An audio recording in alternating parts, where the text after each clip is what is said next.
وقل جاء الحق وزهق الباطل إن الباطل كان زهوقا وننزل من القرآن ما هو شفاء ورحمة للمؤمنين ولا يزيد الظالمين إلا خسارا وإذا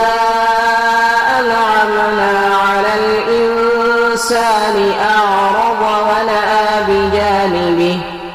وإذا مسه الشر كان يئوسا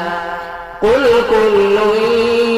يعمل على شاكلته فربكم أعلم بمن هو أهدى سبيلا